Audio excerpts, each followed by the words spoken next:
Bonjour à tous. Benoît XVI vient de quitter le sol américain après une visite très dense de 5 jours aux États-Unis. Alors que peut-on retenir de son voyage? Eh bien tout d'abord, Benoît XVI est venu rencontrer l'Église américaine, une église dont il a salué la vitalité, la jeunesse. Les premiers diocèses fêtent leurs 200 ans. Une église également dont le visage change. Les latinos représenteront 40% des catholiques d'ici 2030. Mais Benoît XVI a également interpellé cette église menacée par un relativisme ambiant, des termes qu'il a repris dans chacune de ses interventions. Une église également qui pense encore ses blessures liées aux affaires de pédophilie. Le pape a évoqué ces blessures avant même de toucher le sol américain à bord du vol papal. Il a rappelé à Washington à l'ordre les évêques, évoquant des affaires parfois très mal gérées.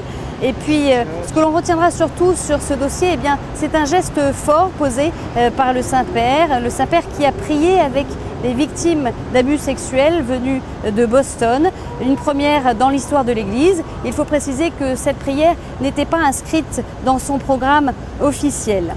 Puis Benoît XVI est également venu s'adresser aux Américains à 7 mois des élections présidentielles. Le Saint-Père a dit bravo pour cette Amérique multiculturelle, bravo pour le sens religieux des Américains, mais attention au danger d'une société ultra-consommatrice, attention à une foi qui peut se cantonner au domaine privé. Les Américains doivent s'exprimer dans le débat public, doivent affirmer leur foi, ils doivent également protéger les faibles et en particulier, a cité le Saint-Père, les enfants à naître et les immigrants.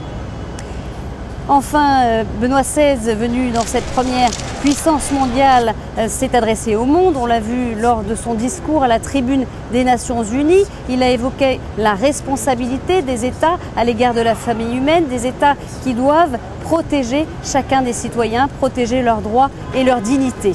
Benoît XVI a également prié lors d'une visite à Ground Zero, lieu des attentats du 11 septembre 2001.